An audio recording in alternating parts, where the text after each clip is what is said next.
Deixa eu só ajeitar aqui, gente. Deixa eu só ajeitar aqui. Graça e paz, irmãos. Bom dia a todos. Boa tarde, boa noite. Aí para meus queridos que vão compartilhar conosco aí no canal do YouTube. Eu tô dizendo no canal do YouTube, mas na verdade eu tô aqui no Facebook, né? Que eu apenas pego essa gravação e lanço lá para meus inscritos no nosso canal do YouTube lá, ok? Lá a gente tem uma plateia mais fiel, né, que nos acompanha. Temos a mesma linha de pensamento, ok? E a gente ali tem nossos debates, nossas exposições. E vamos dar continuidade, ok, gente? A gente vem aqui trabalhando, né, essas 2 semanas, eu creio que já faz já, sobre uma perspectiva escatológica na carta aos Tessalonicenses, a primeira, e vai ter a segunda, ok? A segunda a gente vai dar um intervalozinho porque ela é muito mais complexa de trabalhar, tem aquelas problemáticas do capítulo 2, sobre a apostasia, sobre aquele que detém. Então isso aí a gente vai ter que trabalhar um pouco mais porque aquilo é muito complexo, né? Isso não quer dizer que a gente vai trazer respostas decisivas e concretas. Ou seja, a gente vai bater o martelo e virar o prego. Não, isso aí é impossível por enquanto. Eu acho que nem por enquanto, eu acho que até a termos a nossa transformação pelo arrebatamento, isso aí vai ficar em oculto e vai ficar sempre em debates intermináveis, ok? O nosso foco não é aqui trazer a nossa exposição como sendo a regra fiel e verdadeira e básica e correta. Não, não é isso, certo? Não, não é isso. Apenas a gente expõe nosso ponto de vista, nossa perspectiva, e você, como não é, a palavra não é curioso, mas como uma pessoa que gosta, né, sobre esse tipo de assunto, fazer suas próprias pesquisas e aí tirar suas conclusões. A nossa base central aqui, sempre lembrando, é uma exposição panorâmica com uma abordagem apenas escatológica sobre um assunto dessa matéria, que é a grande tribulação, se a igreja passa ou se a igreja não passa, né? Nós temos aí as correntes, cada uma com a sua ideia, né? As mais mencionadas na atualidade é o pré-tribulacionismo e o pós-tribulacionismo. Mas lembrando que no meio aí tem uma corrente chamada meso ou mid-tribulacionista, que eu acho que no povo cristão, né, ela deve ser, eu acho que uns 10, eu acho que não chega nem a 10%, né? Ela é a menos falada, menos debatida, menos aplicada, né? E aí tem essa divisão mais divergente entre o pré e o pós, né? Os nossos queridos pós alegam o tempo todo, né, que a igreja ela será alvo da grande tribulação, ela passará pela grande tribulação, ou seja, às vezes a gente tem que entender o que muitas vezes também se diz a escola apóstola sobre o passar pela tribulação, né? O passar, na perspectiva de muitos, alguns, porque até mesmo o próprio pós, como também o próprio pré, eles têm dentro de si mesmos ramificações, né? Dentro do próprio pré-tribulacionismo há ramificações, não há apenas uma linha de pensamento. Da mesma maneira como também dentro do meso e dentro do pós, né? Então algumas correntes e ramificações dentro do pós-tribulacionismo, por exemplo, né, que alega que a igreja passará pela grande tribulação, mas isso não significa o passar e sofrer na tribulação. Ela será protegida durante esse momento a qual será derramado o juízo de Deus. Mas já tem outra ramificação dentro do próprio pós-tribulacionismo que alega que ela passará e sofrerá danos. Okay? Então, até mesmo tem muitos queridos aí pós que não sabem que dentro de cada escola há ramificações variantes. Ok? E a nossa perspectiva aqui, o nosso interesse principal é mostrar o quê? Que se realmente Paulo, na carta aos Tessalonicenses, que tanto pré quanto pós, eles são de acordo, isso não há divergência, são de acordo, que a carta aos Tessalonicenses, ela é, de todas as cartas de Paulo, a carta mais escatológica, que trata com mais argumentos, mais visíveis, com relação à tribulação, ao arrebatamento da igreja e tudo que está ligado aos eventos finais.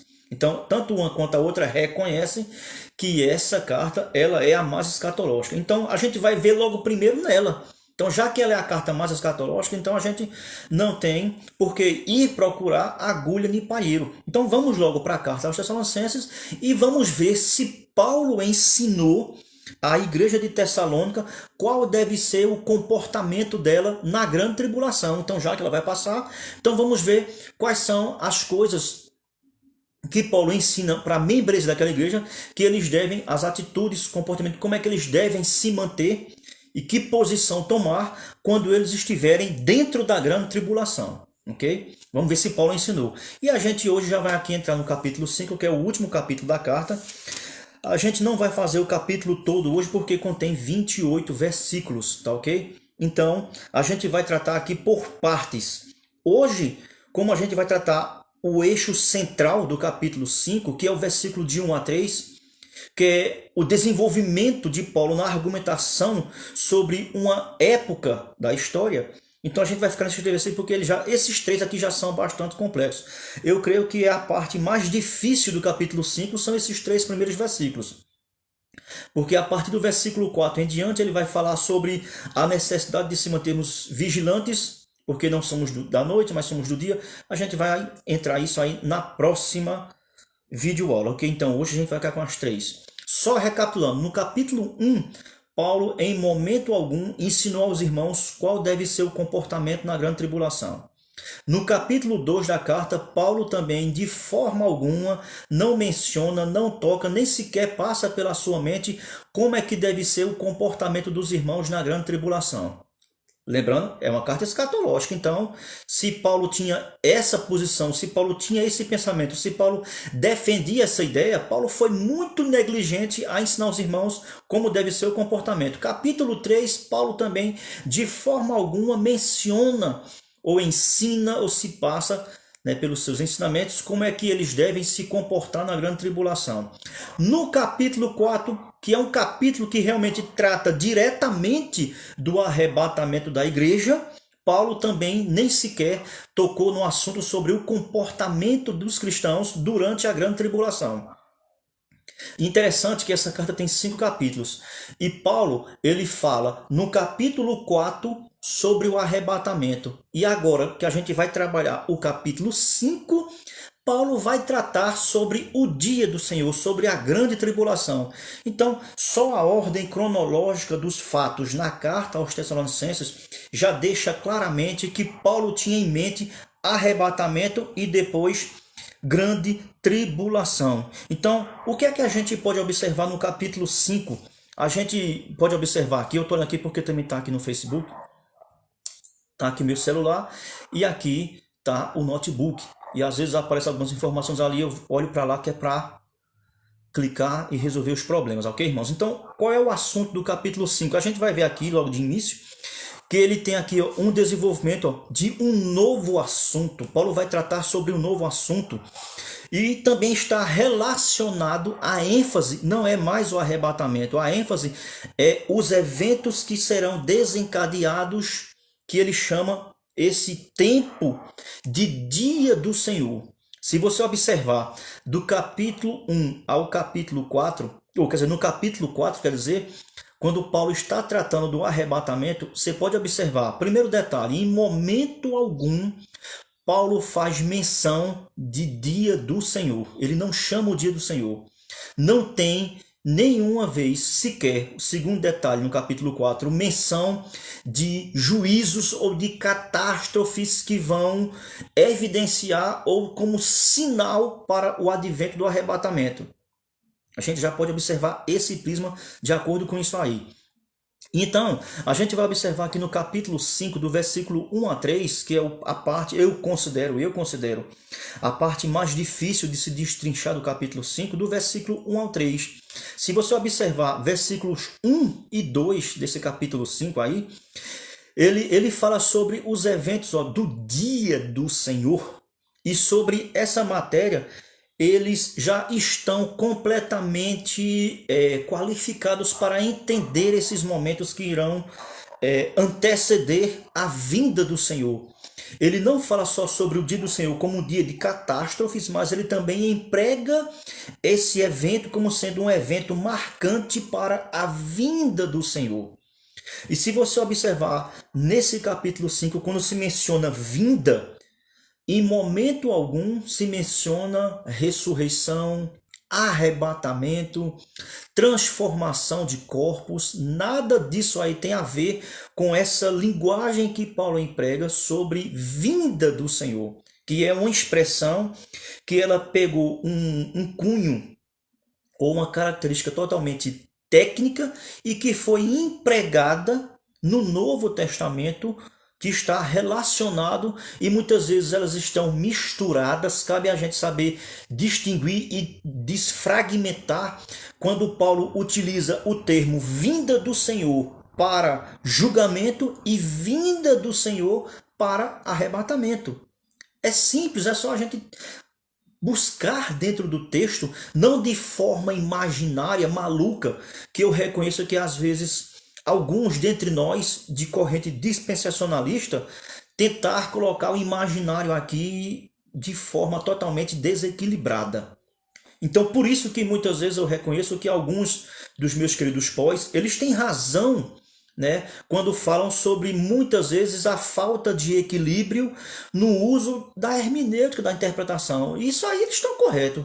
Tem hora, meu irmão, que a gente realmente tem que dar o braço a torcer e reconhecer que muitas vezes a escola pré, alguns viajam na maionese, meu irmão, entendeu? Mas ambas as correntes têm que entender que o termo vinda do Senhor não é um termo novo utilizado por Paulo, é um termo que Paulo já pega emprestado da época verotestamentária, que era utilizado de forma extravagante no Antigo Testamento. Se você observar, não teve um profeta que não fez uso da expressão dia do Senhor. Inclusive o próprio Moisés falava sobre isso aí também já. Em alguns capítulos, em alguns momentos ali, principalmente no livro de Deuteronômio, tá ok? Mas a nossa foco é Tessalonicenses capítulo 5. Então você pode observar aí esses 3 versículos. A princípio você pode observar que Paulo, segundo os estudiosos, né, segundo Alexandre, mas muitos, a esmagadora corrente dos estudiosos, teólogos, homens de Deus, eles chegam à conclusão pela essa expressão irmãos. Aqui a minha versão é a versão atualizada, ok? Relativamente aos tempos e épocas, não há necessidade de que eu escreva.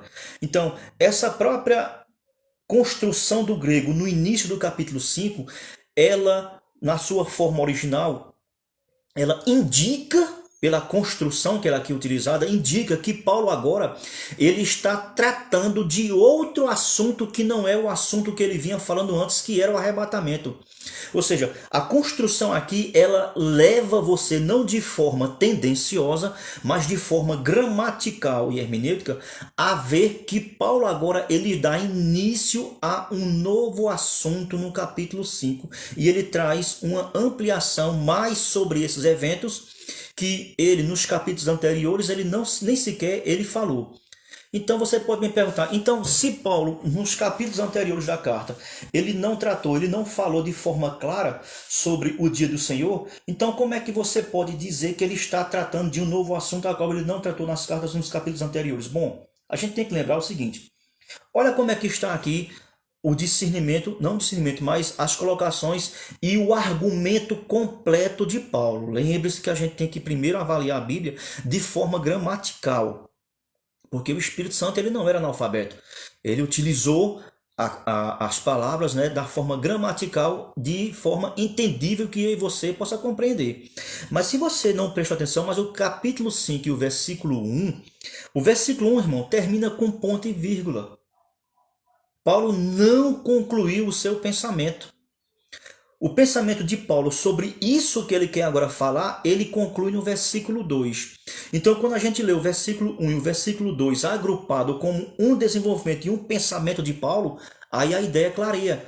Olha só, irmãos, relativamente aos tempos e às épocas, tem algumas interpretações dos caras sobre o que Paulo quer dizer com tempos e épocas. Apesar que o próprio grego original e os gramáticos, né, eles alegam que tempos e épocas nada mais é do que sinônimos de um mesmo evento. Né? Paulo apenas utiliza essas duas palavras para dar uma redundância maior sobre o assunto. Mas olha que ele vai, ó, não há necessidade de que eu vos escreva. Então por que Paulo não escreveu? Por quê? O versículo 2 responde, ó, pois vós mesmos estáis inteirados. E que, ó, com precisão.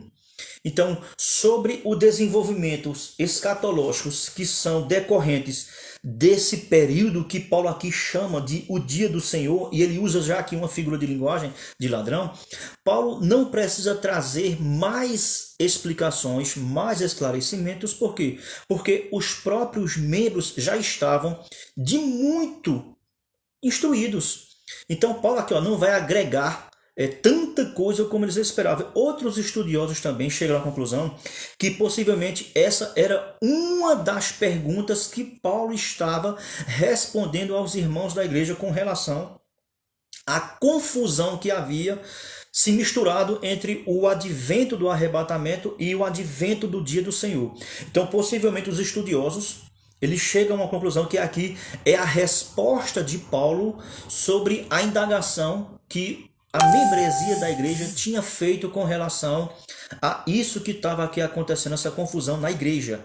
E como a gente já viu e explicou nas aulas anteriores, né, que já havia naquela época os falsos líderes, falsos profetas, falsos agoureiros, pregadores, né, se passando por Paulo. E a gente já aqui falou em aulas anteriores que já haviam lá a pregação de que esse evento, né, da vinda do Senhor já tinha acontecido e agora eles estavam sofrendo a ira de Deus devido às perseguições cotidianas e à opressão dos governos e de seus algozes contra os membros e a cristandade daquela época, ok? Então, você tem que ver em mente, tem que ter esse pano de fundo aí. Então você pode ver que aqui Paulo, na verdade, ele não vai agregar nada na sua escrita, por quê? Porque quando Paulo falou aqui que eles já estavam demais por de dentro desse assunto, porque a gente tem que lembrar que Paulo, ao chegar naquela cidade na época, ele passou 3 semanas lá ensinando e debatendo, discutindo sobre Cristo. Então, possivelmente, como também nós vimos aqui no capítulo 2, esses ensinamentos aqui que Paulo não quer mais trazer por escrito, que não há necessidade, né? Você pode ver que se houvesse uma necessidade, Paulo colocava. Então o próprio Paulo reconhece que nessa matéria eles estavam por demais instruídos. E qual foi a instrução de Paulo? A instrução oral quando Paulo estava com eles. Paulo já tinha instruído eles de forma clara, dinâmica e bem compreensível, de forma oral. Por isso que por aqui, ó, não é necessário escrever sobre esse evento que desencadeia e que é chamado de Dia do Senhor, que está relacionado a tempos aí e que vocês têm bastante conhecimento. Então não tem porquê a gente trazer tanta coisa sobre o que eu já falei de forma oral, vocês estão cientes. Mas você pode ver que a própria fala de Paulo aqui, ela é colocada na sua construção como respondendo a um tipo de questionamento que foi levantado pela igreja. E o questionamento levantado pela igreja era com relação ao dia do Senhor e não ao arrebatamento. Vocês podem ver a própria formação aqui da carta, ela nos leva a entender que sobre o assunto de arrebatamento, eles já tinham concluído e agora eles queriam mais esclarecimentos com relação ao dia do Senhor. Então, essa própria colocação nos leva a entender e a chegar a uma conclusão que o quê? Que são eventos distintos um do outro. Eles receberam informações de como seria o advento no capítulo 4 e agora eles queriam mais informações sobre o assunto do capítulo 5, que é o dia do Senhor. E pode ver que Paulo ele traz suas argumentações separadas uma da outra. Por quê? Nos leva a indicar, meus queridos amados, que são eventos distintos uns dos outros. A linguagem que Paulo utiliza para falar sobre o dia do Senhor é uma linguagem totalmente diferente quando Paulo quer falar sobre o arrebatamento. Não há como você querer misturar. Então, vamos ver aqui, olha só, irmãos, relativamente aos tempos e às épocas. Alguns estudiosos eles querem fazer diferenças, né, entre o que Paulo quer dizer com a palavra tempos e a palavra épocas, né? Mas já outros não fazem, e a própria construção aqui gramatical nos dá a ideia, pela formação dessa oração, dessa frase, né, de que Paulo está falando de apenas um momento, mas está usando duas palavras sinônimas para enfatizar e dar peso aqui à sua fala. A palavra original aqui no grego para a palavra aqui tempo, né? A palavra é kairos. Kairos, né? Relaciona aqui a palavra tempo. Mas a gente tem que ver que a palavra tempo no grego, ela tem duas perspectivas. Tem quando se está falando no tempo contável, que é o tempo que eu e você vive, o tempo natural, onde pode se discorrer e marcar. E também tem uma outra palavra, né, para esse mesmo período de tempo, que não é a palavra kairos, é parecido com ela, só que em vez da letra sigma no final, tem uma outra letra lá, tem, se eu não me engano, parece que é o iota ou é o epsilon, que é a pronúncia muito parecida, mas que não se refere dessa mesma natureza, se refere a tempos onde se é necessário tomar decisões críticas. Olha que coisa interessante, você talvez não sabia disso, né? Então, quando Paulo aqui se utiliza a expressão tempos e épocas, ele se refere que quanto a esse tempo, que é um tempo marcado por um período de decisões difíceis e que vem e que antecede catástrofes, é um momento decisivo de escolhas.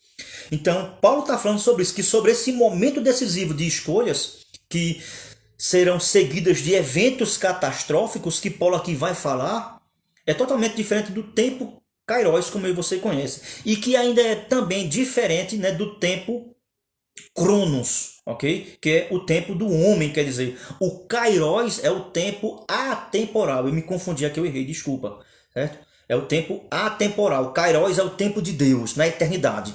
O tempo do homem é o tempo cronos, certo? Só que aqui a palavra não é kairos, é kairoial, é sem o sigma, certo? É que eu já esqueci aqui, gente, que é muita coisa que eu tenho aqui que trazer, e aí, às vezes eu posso perder minha linha de raciocínio, ok? Mas vocês são inteligentes, vocês estão compreendendo claramente o que eu estou aqui querendo dizer. Aí ele vai dizer aqui no versículo 2 que não há necessidade de falar sobre isso. Se você olhar depois, a gente vai trabalhar bem mais aprofundado isso do versículo 4 em diante, ele vai trazer aqui o contexto que vai marcar, né, sobre a vigilância do crente em relação a esse período, que ele não está destinado para esse período. E Paulo, se você observar, ele vai usar aqui várias figuras de linguagem, né? Ele faz aqui um contraste, por exemplo, ele vai trabalhar contraste, ó, entre arrebatamento, dia do Senhor, sobre quando ele vai falar sobre arrebatamento, ele utiliza a palavra consolo. Ele vê como um consolo, como uma apaziguação, como uma esperança, que a gente já falou aqui outras vezes também. Ele vai fazer contraste entre luz e trevas, entre dia e noite, entre aqueles que dormem e aqueles que são sóbrios, que são vigilantes. Então ele vai trazer todo esse quadro pedagógico, metódico, para trazer luz ao entendimento daqueles irmãos com relação a esses eventos que estão programados, vamos assim dizer, né, no calendário de Deus, para o dia do Senhor e o desencadeamento deles na história. Então é isso que Paulo aqui está falando no versículo 1 e versículo 2 sobre o dia do Senhor. Aqui, ó, a gente já tem um pontapé inicial para entendermos também o que Paulo quer dizer, porque isso dá uma confusão tão grande, gente. O que Paulo quer dizer na segunda carta, no capítulo 2 e no versículo 3. Porém, isto não será assim. Isto não será assim. Isto o quê? Deixa eu aqui passar a folhazinha que eu sei que eu vou encontrar. Pronto, aqui, ó. 2 Tessalonicenses, capítulo 2, versículo 3. Ó. Ninguém de nenhum modo vos engane, ó, porque isto não acontecerá sem que primeiro... E aí vocês, apostasia se revela, papapá. Então você pode ver que o assunto de Paulo na segunda carta, no capítulo 2, ele vai falar sobre os adventos, certo? Que vão anteceder a manifestação do anticristo. E ele diz que para que isso aconteça, E isso está relacionado, no versículo 2, termina com a expressão dia do Senhor. Talvez a sua Bíblia esteja dia de Cristo, são sinônimos, certo? São sinônimos. Mas tem gente que quer se aproveitar porque é dia do Senhor e dia de Cristo e dizer que um está relacionado a isso, outro está relacionado àquilo. É como reino de Deus e reino dos céus. São apenas sinônimos, formas técnicas de apresentar o conteúdo. Então aqui fica claro, irmãos, no capítulo 5, que o assunto de Paulo, a partir do versículo 3, como ele já falou e esclareceu, que isso é um assunto a qual eles já estavam muito bem inteirados, né, muito bem balizados, educacionados, né, sobre esse assunto. É o dia do Senhor, que não tem nada a ver com o arrebatamento. O arrebatamento Paulo já tratou, já ficou em segundo plano. Aí agora ele vem falar sobre o dia do Senhor, que é um advento totalmente distinto do arrebatamento. Essa é a maneira como eu observo, lendo aqui a carta aos Tessalonicenses no capítulo 5. Olha o que ele vai dizer, ó. Agora, o que é importante a gente aqui também frisar. Interessante aqui, ó, que quando ele utiliza aqui a palavra tempos também, alguns estudiosos chegam aqui à conclusão que essa palavra aqui ela tem a ver muito, né, sobre esse tempo que chegará, aonde eles viam isso aí como sendo um tempo tanto bom, isso na cultura judaica. Era um tempo que era marcado distinto por dois eventos, o tempo, né, de Israel, que era o dia do Senhor para eles era marcado como dois adventos, tanto positivo quanto negativo. Eu esqueci de frisar isso. A questão negativa é que eles viam que positiva é que eles viam que esse dia marcado pelo Senhor como dia de juízo, dia de ira, há várias terminologias utilizadas pelos escritores do Antigo Testamento. Eles viam como sendo um dia glorificado, um dia maravilhoso, a qual Deus iria punir as nações que oprimiam a seu povo, a Israel. E eles viam ali como se Deus fosse trazer restauração, apesar de que era, certo? Mas eles tinham mais a perspectiva de Deus derramando juízo sobre as nações e dando livramento para eles, de que trazendo juízo sobre eles si próprios. Então eles tinham esse entendimento e eles ansiavam e desejavam que esse dia chegasse para que eles tivessem sua libertação e restauração como uma nação-estado de Deus. Tem isso aí também, ok? Interessante que se eu me lembro bem aqui, foi o Ageu. É no livro de Ageu ou é no livro de Amós? Eu acho que é o livro de Amós, onde o profeta ele dá uma exortação de cunho negativa para a nação de Israel. Por que vocês andam desejando o dia do Senhor? Quem foi que disse a vocês que o dia do Senhor é dia de coisa boa? É luz, trevas, é indignação. Aí Amós, é isso mesmo, é Amós capítulo 5. Ele vai falar sobre isso. Então eles tinham uma perspectiva certa, mas que era vista de forma errada, porque o dia do Senhor no Antigo Testamento tanto ele era restauração, como também ele era punição, mas na perspectiva judaica a punição era para os seus vizinhos e não para eles. Só que o profeta disse que muitos dizem que não, é sobre vocês também, porque vocês estão em desobediência. Então eles viam como um tempo de restauração. Qual é a prova de que isso aqui está ligado? Por exemplo, se você observar Atos dos Apóstolos, capítulo 1, versículo 7, né, Jesus é questionado. Então é agora que vai ser restaurado o reino a Israel? Jesus disse, esse tempo aí para vocês não interessa agora. O importante é que vocês devem ser minhas testemunhas. Mas olha só, não compete, não é para agora isso. Para agora é a evangelização. Agora é a era da igreja, é o tempo dos gentios. Interessante que isso aí tem muito a ver lá em Lucas capítulo 21, onde o próprio Jesus ele utiliza essa expressão, esse momento de sua vinda de juízo, mas ao mesmo tempo como uma época de restauração para a nação de Israel. Vamos ver se a gente consegue aqui encaixar a igreja, né, como querem meus amigos aqui pós-tribulacionistas, até mesmo meus amigos amilenistas. Vamos ver se tem como a gente aqui encaixar a igreja. Por exemplo, falando sobre essa questão de restauração e de tempo, para que o povo de Israel volte a ser uma nação como Deus sempre planejou. Olha só, Lucas capítulo 21, do versículo 25 ao 28, é apenas mais uma ampliação do que Jesus falou em Mateus 24. Lucas ele traz informações adicionais que Mateus não falou. Vamos ver sobre a vinda do Filho do Homem. Vamos ver. A gente aqui já pode fazer até aqui algumas comparações e colocações com relação a 1 Tessalonicenses, capítulo 4, versículo de 13 em diante, que vai falar sobre arrebatamento. Arrebatamento é o quê? Diz lá que descerá, então é uma vinda, né? Não tem como negar que a 1 Tessalonicenses capítulo 4 e versículo 16 e 17 diz lá, descerá nas nuvens. Então não tem como negar, tanto pré quanto pós concordam que ali se refere a uma vinda, mas ali é palavra de consolo. No finalzinho diz, consolai-vos uns aos outros com essas palavras. Vamos ver aqui em Lucas 21, que é um paralelo de Mateus 24, que também fala de uma determinada vinda.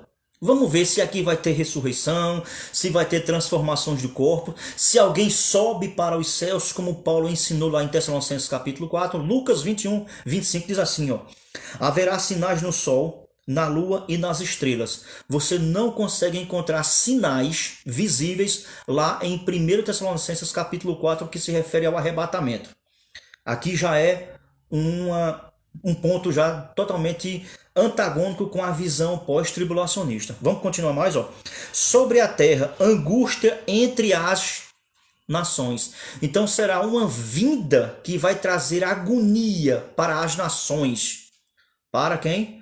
As nações. Em perplexidade de que, ó, por causa do bramido e do mar e das ondas. Olha só que coisa interessante. Versículo 26. Haverá homens que desmaiarão de terror. Vamos entender isso no arrebatamento. Como é que a gente, irmãos, seja sincero comigo, como é que a gente consegue conciliar a palavra de consolação do arrebatamento com essa questão aqui de os homens desmaiando? Então, será que nessa vinda aqui alguns membros da igreja vão desmaiar? Como é que explica isso aqui, gente? Ele está falando sobre o quê? Sobre as nações, irmãos. Ele fala sobre o mundo ímpio, sobre o homem sem ligação com o céu. Não tem como você colocar aqui arrebatamento. É impossível, né? Mas aí o malabarismo vai entrar em vigor, né? E a imaginação concorda realmente que também tem hora que muitos da escola pré fogem da linha de raciocínio, mas aqui você está vendo que eu não estou criando nem estou inventando nada. O que é que diz mais? Olha, haverá homens que desmaiarão de terror e pela expectativa das coisas que sobrevirão ao mundo. Então, irmãos, essas catástrofes, esse juízo, ele sobrevirá sobre quem, irmãos? É sobre o mundo ímpio. O que é que a igreja tem a ver com isso? A igreja não tem nada a ver com isso, irmão. Mas quer encaixar, né? Então, talvez seja a sua igreja ou você que tem esse desejo, esse anseio que não, a igreja vai, você quer passar. Seja feliz. Porém, se lembre que aqui, ó, você vai desmaiar de terror por coisas que você não faz nem ideia do que está por vir. O que é que ele vai dizer aqui mais? Olha só. Pois os poderes, ó, dos céus, ó, serão abalados. Versículo 27, ó. Então, qual é o evento? Então, depois dessas catástrofes, dessas coisas terríveis que virá sobre quem? Sobre as nações, sobre o mundo, não é sobre a igreja. O que é que vai acontecer? Ó? Se verá o Filho do Homem vindo na nuvem. Eita, ó, irmão, arrebatamento. Tá vendo? Será que aqui realmente essa vinda, com essas consequências terríveis que a antecede, será que realmente isso aqui é uma vinda para arrebatamento? Vamos ver se é uma vinda para arrebatamento? Então se verá o Filho vindo na nuvem, ó, com poder e grande glória. Ora, ao começarem versículo 28, agora só, ao começarem estas coisas, essas catástrofes, essa agonia no mundo entre as nações, é um sinal que o quê? Que precede essa vinda do Senhor. Ela precede. Então ela marca um período que não é para dizer assim, um dia, que ninguém é doido de dizer isso. Agora teve uns cabos aí, né, que apareceram dizendo que é dia 20, não sei quanto. Não, essa aí não. Essa aí pelo menos nem os pré, nem os pós cometem essa loucura, né, gente? Mas olha só. Ao começarem estas coisas, exultai e erguei a vossa cabeça. Irmãos, olha que coisa interessante. Então quer dizer que a igreja, ao observar esses eventos, ao observar essas catástrofes, nós devemos erguer a cabeça e se alegrar com essa catástrofe vindo sobre o mundo. sobre as nações e sobre a igreja? Não, não tem como. Por quê? Para quem é que Jesus está se dirigindo aqui agora? Vamos lá, vamos ver. Olha, porque a vossa redenção se aproxima. Então quer dizer que a igreja não foi redimida pelo sangue de Cristo? A minha pergunta fica essa para os pós, para meus queridos pós. Porque se você disser que aqui realmente se refere à igreja exultar e se alegrar, porque ela vai ser redimida, então, na perspectiva pós-tribulacionista, o sangue de Cristo não tem valor algum. Porque é necessário ela passar por toda essa angústia, sofrendo, né? Mas ao ver isso, deve se alegrar e exultar, porque agora ela vai ser redimida. Como entender isso, irmãos? Como isso aqui a gente pode encaixar o arrebatamento?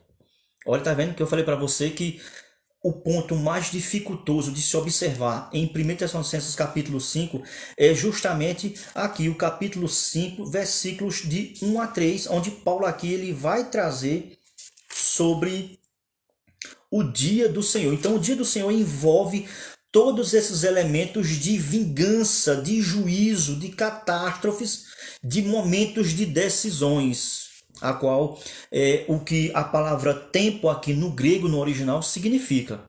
Momentos difíceis de decisões, de catástrofes, entendeu? Então, quando a gente observa aqui muito bem, quando Jesus ele vai utilizar essa expressão dia do Senhor, ele se refere a uma expressão e a um período que está totalmente ligado à nação de Israel. E isso aqui, irmãos, não é invenção de dispensacionalismo, isso é conversa fiada, isso é uma forma de querer menosprezar, certo? Esse pensamento. Mas aqui Paulo, ele vai totalmente de acordo com esse pensamento. Olha só, versículo 2, ele vai falar, para aqui, ó, vem como um ladrão.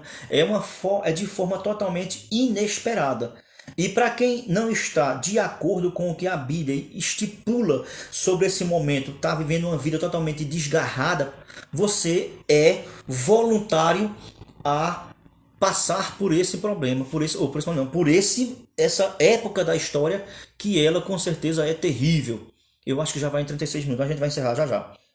Então, o que é que a gente deve observar? Certo? Aqui, ó, que o versículo 3 agora é onde Paulo aqui vai fazer menção sobre o que acontecerá. Como é que esse advento aqui, deixa eu tirar aqui o caderno que estava em cima. O que é que vai marcar que esse advento ele já está em pleno vigor, visível? Como é que vai marcar? Viu que versículo 1 e 2, Paulo, ele não vai trazer nada por escrito claramente destroçado, destrinchado sobre esse período, porque a igreja já estava ciente, porque recebeu instruções de forma oral a Paulo. E foi tão bem interessante que Paulo, ao trazer instruções sobre esses eventos, ele trouxe de forma tão clara, de forma tão legível, que Paulo entendeu que eles pegaram, eles assimilaram e não precisava trazer de novo à tona e de forma agora escrita, porque Paulo já tinha falado de forma pessoal e visível. Versículo 3 agora, Paulo vai falar sobre o que vai marcar, o que é que vai marcar esse período? É uma falsa mensagem. Olha o que diz, ó. E para a gente entender que Paulo agora, ele também muda o foco e muda, se você observar o versículo 3, Paulo, ele muda o foco, e não só o foco, mas muda os destinatários. Ele muda os destinatários. Interessante que no versículo 1 ele chama de irmãos. Sempre que Paulo vai se dirigir à sua igreja, ele chama de irmãos, ele chama de vós, certo? São pronomes que ele utiliza para se dirigir à figura da igreja, ao povo da igreja, ao povo de Deus. Mas quando ele vai agora mudar o seu foco e muda os destinatários, se você observar, você consegue chegar a essa conclusão pela forma construtiva, gramatical que o versículo 3 está construído. Ele está aqui, todos eles na terceira pessoa do plural. Se referindo o quê? A pessoas que não fazem parte da igreja. Então, essa mensagem que Paulo aqui vai trazer no versículo 3, que está sendo proclamada, é uma mensagem que não está sendo proclamada pelo povo da igreja, mas sim pelo povo do mundo. Olha o que Paulo diz, ó. Quando andarem. Olha como é que está a construção do verbo andar. Andarem. Está em quê? Está na terceira pessoa do plural. Quando eles andarem, ou seja, o sujeito está oculto aqui na frase, né? Olha, eu não sou muito bom de português, mas eu entendo que possivelmente é isso que está aqui escrito. Olha, quando eles andarem dizendo, então você pode ver que essa mensagem, que realmente é uma mensagem que tem muito a ver com a mensagem de Cristo, que é uma mensagem de paz, é uma mensagem de boas novas. Porém, essa mensagem de boas novas e mensagem de paz aqui não é uma mensagem que é dirigida pelo povo da igreja, mas sim pelo povo incrédulo, por aquele povo, por aquelas nações que não andam debaixo dos princípios da palavra de Deus e que não temem a Deus e muitas vezes nem negam a existência do Criador. Então você pode observar, ó, quando andarem dizendo, quando andarem, você pode pegar a versão que for, que você vai ver que a construção da frase aqui gramatical, ela se encontra justamente na terceira pessoa do plural e que não se refere à mensagem dirigida pela igreja, mas sim pelos aqueles que não compõem a igreja de Cristo. Quando andarem dizendo, então qual é a mensagem do mundo para acalmar, né, eles? É o que? Ó? Paz e segurança. Que é a mensagem que a igreja traz. Paz e segurança em Cristo. Nós só temos paz e segurança em Cristo. Porém, aqui Cristo não é o foco nessa mensagem do mundo. Ok? Ó? Mas sim o seu próprio poder, né? A sua própria arrogância, totalmente fora, né, da vontade divina. Então, com relação a essa mensagem aqui, possivelmente os escritores chegaram a uma conclusão de que Paulo utiliza essa formação aqui, mas ele tem consigo em mente o livro de Daniel. Se você observar o livro de Daniel, lá no capítulo 9 e no versículo 27, né, fala ali sobre um acordo de paz. E que não, depois ele vai e quebra, então a gente sabe muito bem. Então, possivelmente, o que tem aqui em mente, na mente de Paulo aqui, era o livro de Daniel. Se você observar também, essa referência aqui ela faz muita alusão, você pode criar um link com Apocalipse capítulo 6, versículo 2, com o que? O primeiro selo, que é aquele cavaleiro que vai sair, né? E ele vai vencer e vai trazer possivelmente essa paz aqui que o mundo tanto aguarda e espera.